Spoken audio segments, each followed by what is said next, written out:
this thing? I've seen the renderings of it. I know that it's under construction right now. It's massive. It used to be a Catholic college. I'm dying to come have a look. Are you kidding? Yeah, I'd love to. Tom Cruise, John Travolta, Kirstie Alley, Juliette Lewis, Nancy Cartwright. They're all such lovely people. They don't have any experience of this. They would laugh. They say when they're told stories like this that, well, you're crazy. That's obscene. That's absurd. Well, what are you they're not allowed to hear the bad news. When I was involved in staff, I wasn't allowed to read. I actually wasn't allowed to read any article, any newspaper article, or watch any TV show that was critical of Scientology. Maureen Bolstad is just one of 7 former Scientologists who fronted this press conference in Los Angeles. I couldn't help noticing the one cameraman ignoring all their stunning claims. Then why are you filming people going into the conference? It's okay. Same reason you would be. Well, but I'm not. So there is no reason I would be. What's your reason?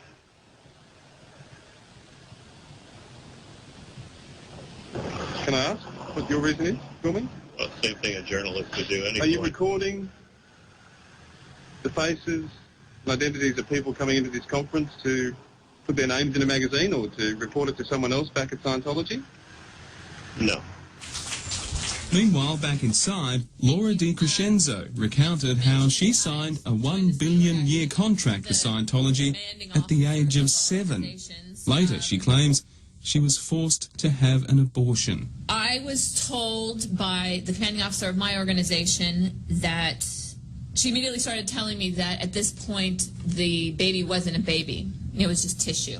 She started pushing how important my job was, how it would be so detrimental to the organization if I were to leave, how neither me or my husband had any money, nor would we when we left if we had children.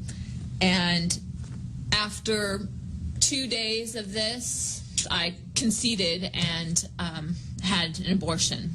About a week and a half ago, I went in for a deposition, and the lawyer for the Church of Scientology actually asked me, he kept rewording questions to get me to say that I agreed to have an abortion. If you want to say I'm bitter about anything, yeah, I'm bitter about being physically attacked by the head of Scientology, David Miscavige. I would say that may be a little bitter. And we've only just begun. Let's ensure it's a new beginning for every being of Earth. I don't expect the head of a religion to physically assault and threaten his staff the way that man does. He is the antithesis of a religious leader, as far as I'm concerned. A Scientologist for 35 years, Jeff Hawkins has added his voice to that of several other high-ranking ex-Scientologists who claim their leader, David Miscavige, is an emotionally and physically aggressive brute. A series of claims Tommy Davis dismisses as complete fabrications. They are definitely making it up. For example, Jeff Hawkins, this is somebody who was dismissed from the church for gross misconduct, unbecoming of a member of the religious order. He knows what he did, and you can ask him. So he's making it up? But he absolutely is making it up.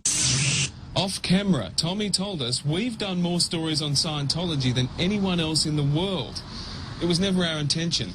When we first started investigating Scientology nearly 3 years ago, we never dreamed we'd end up here in California looking for answers.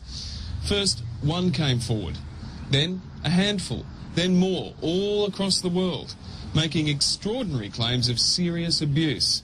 Scientology simply says all of these ex-members are liars. All of them.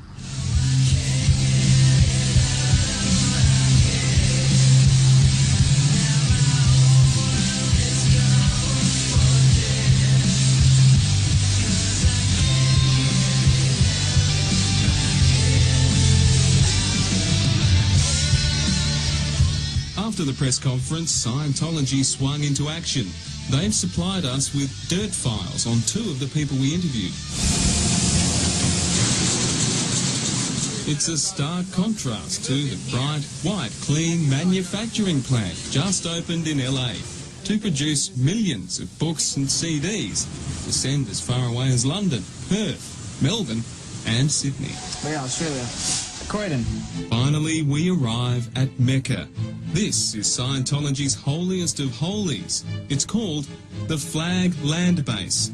It's in Clearwater, Florida, about a 5-hour drive from Miami. Oh, wow. So this is the Crystal Ballroom? Scientologists from around the world have to come here to study the upper levels.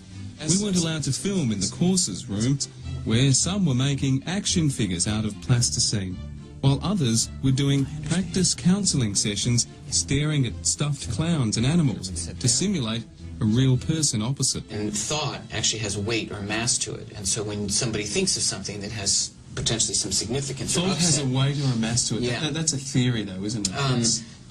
well, that's how we operate in That's a Scientology. belief, yeah. That's a belief. And, but that's not been proven in science, has it? Thought doesn't have weight and mass in science. This is a religion, it's not a science. No, that's what I mean. Yeah. Supposing that thought doesn't have a weight or a mass, then that would render this machine useless.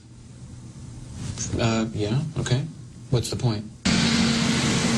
This is just one of the 54 properties Scientology owns in Clearwater, a new $80 million facility built from the ground up.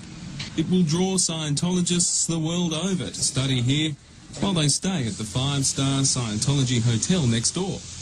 It will cater for up to 5,000 followers at any one time, relieving them of their alien thetan clusters and some of their cash, hundreds, thousands of dollars a pop.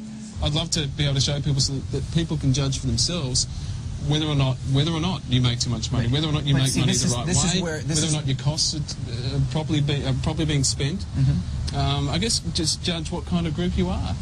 But we can't really do that. We have to take your word for it. Well, here's the thing: is that you're.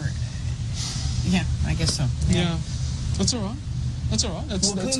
Clearly you don't think it's all right, and you have your view on it. What I think doesn't matter, Tommy. But the point is, what I think does not matter. I'd love to see the books. But in terms of how you conduct yourself, it's obvious that you have opinions on it, and that's okay. And I accept my opinions have nothing to do with my reporting on Scientology. But the thing is that when you ask questions like that, you're engaged in an advocacy for people who are attacking the church, because factually, people who are actually giving the money and the Scientologists who are in the church and who are donating to the church, they're very happy about it. If people don't want to donate, I know. they Nancy can leave. Cartwright loves donating. They can leave. Just leave. Sounds easy, doesn't it? Some who've done it tell horror stories of being cut off from family and friends left behind, followed, threatened. Mark Headley made a break for it in 2005. They chased me down the highway as I was heading into the local town, and they insisted that I come back. They're yelling at me out the window, "You got to come back. You can't leave. Think about what you're doing." And I just refused. Continued to drive on, and they actually ran me off the road on my motorcycle. Mark left behind his wife Claire, but a few weeks later she too escaped, and they remained together, trying to educate those whom they say are still trapped in a web of senseless lies. The end goal is to be I suppose I would put it I was saying happiness, and my true selfness. Wouldn't that be cool if we were all just really functioning and there weren't any wars and we were treating each other with respect and love and we were ethical? And I mean, isn't that a world we'd all want to live in? Tommy had a camera crew filming me as I filmed him. Will they now use it to attack me? Tommy said he couldn't think how or why he would. Despite the time I've spent with Tommy, I'm left with lingering questions. The most important one is one that you, watching this, will have to answer for yourself. Who and what do you believe? In Scientology, we believe that anybody's abilities are potentially godlike. That's Brian Seymour with that exclusive look inside Scientology, and tomorrow it gets nasty.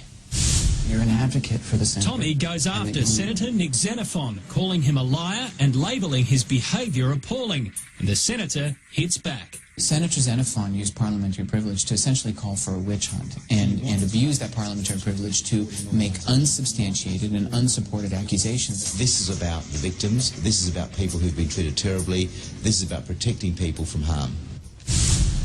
We'll have that and more on the Church's plans for Australia tomorrow.